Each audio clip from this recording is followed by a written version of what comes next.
Good evening, my Real News Midday TV family. Welcome back to the channel for another news update. And in the news this evening, guest dies in suspected drowning at Rai Hotel in Hanover.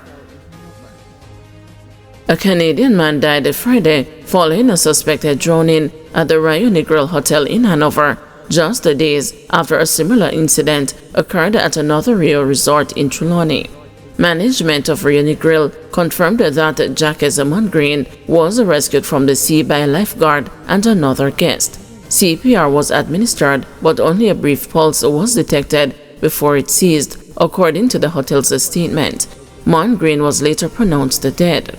The police were alerted, and Mongreen's sister revealed that he had a pre-existing heart condition. An autopsy is expected to be done to determine the true cause of his death. Yesterday's incident follows Monday's drowning of 3-year-old Canadian Shea Anderson in a pool at Raya Palace Aquarelle Hotel in Trelawney. February 18 court date for man accused of stealing $500,000. A 22-year-old man is set to appear in court on February 18 over allegations that he and the 2 accomplices stole $500,000 from a man in downtown Kingston last October. The accused, Christian Plummer, is charged with larceny from the person. According to Kingston Central Police reports, the victim was attacked as he walked on Duke Street after encashing a check at a bank on October 17, 2024. A bag containing the cash, a firearm, and the ID cards was stolen. The police say Plummer confessed during an interview with his attorney. Plummer is now the second person charged in the case. The third suspect is still being sought.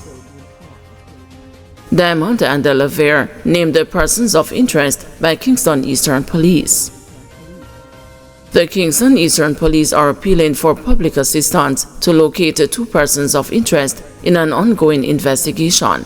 Detectives believe that 18-year-old Donovan McFarlane, also known as a Diamond, of Upper Oxford Street, Kingston, and another man known only as a Lavere from West Kingston may have crucial information. A statement Friday did not provide details on the case being investigated. The police say anyone who knows their whereabouts is asked to contact the Elletson Road Police at 876-928-4200, the police 119 emergency number, or the nearest police station. St. Elizabeth woman's death becomes the first murder for 2025. St. Elizabeth recorded its first murder for 2025 on Friday when a woman was stabbed during a domestic dispute at the Sunny Heights housing development in Thornton, St. Elizabeth. She has been identified as 20-year-old Lyanla Hicks, an assistant teacher who is also called Brina. Ms. Hicks's brother, who is the prime suspect, is in custody. It is reported that sometime after 7 in the evening, Ms. Hicks and her brother got into an argument during which he used a sharp implement to inflict wounds to her body. Her throat was also slashed.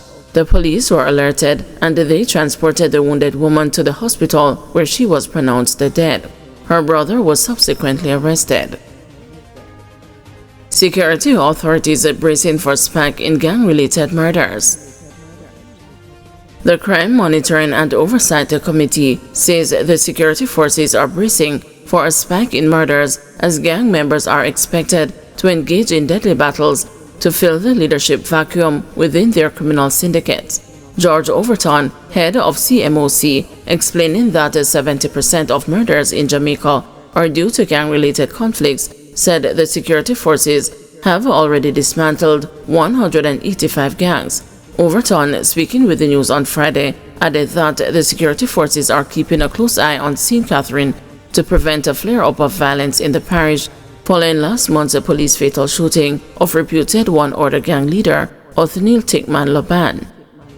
How the police are getting on top of it, and you're seeing it, is that they're injecting themselves between the gangs as much as possible. Their intelligence is driven towards the gangs and where they understand, and you're seeing it right now in the St. Catherine community, that there is a very heavy presence and there is a targeted effort in that space to ensure that the anticipated flare-up between the gangs, which will give us that spike in homicides, is kept to a minimum. 48-hour curfew imposed in Top Bank's Spanish Town. A 48-hour curfew has been imposed in the community of 2B Oxford Road railway premises in Spanish Town, more popularly known as the Top Banks. The curfew started at 6 p.m. on Friday and will continue until 6 p.m. on Sunday. The boundaries of the curfew are north from the intersection of Spanish Town Bypass and Oxford Road, about 400 meters to the train line along Oxford Road, east from the train line at Oxford Road, traveling about 500 meters to the intersection of the train line at Marchpen Road. It continues south from the intersection of the train line at Marchpen Road and the Spanish Town Bypass, about 400 meters to the intersection of Marchpen Road and the Spanish Town Bypass, and west from the intersection of Marchpen Road, traveling about 500 meters to the intersection of Oxford Road and the train line. PJ Patterson blasts attacks against Integrity Commission. Former Prime Minister PJ Patterson has described attacks against the Integrity Commission as deplorable and dangerous. Mr. Patterson says it is outrageous that Justice Minister Delroy Chuck publicly advised some of his fellow lawmakers that they do not need to divulge the salaries of their spouses or children to the anti-corruption body whenever it requests the information. Mr. Chuck has since said his comments were misinterpreted, but Mr. Patterson, addressing a symposium titled Learning from History in St. James on Thursday, said such a position would make a mockery of the law because instead of bribe or undue enrichment going into the representative's account, they could simply divert it to spouses, children, siblings, or parents. Mr. Patterson emphasized that the Integrity Commission must be able to follow the trail wherever it may lead. The 7-year terms for 2 commissioners, Chairman Justice Seymour Panton and Eric Crawford, will end this month. While saying he would not delve into current cases and allegations of corruption, some of which are in the public domain and before the courts, stressed that he made his returns public as the Prime Minister, even though it was not a legal requirement at the time. Members must have the protection of secure tenure, the authority and the resources to pursue any semblance of corruption, regardless of where their findings may lead.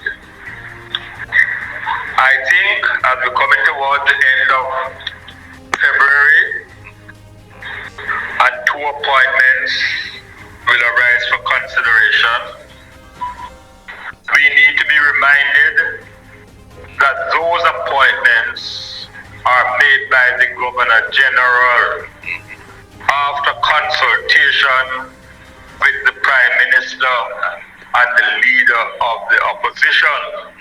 My returns when I retired were also available for public scrutiny, so everybody can know what I went in with and what I came out with. No spelling or no guessing from whence it came. All I would say here, he that has ears to hear, let them hear.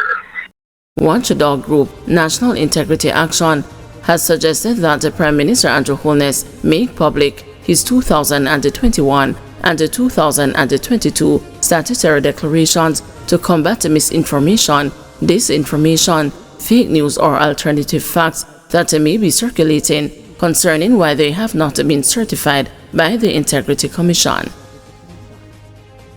Thank you everyone for watching. See you tomorrow morning at 6 a.m. for another news update.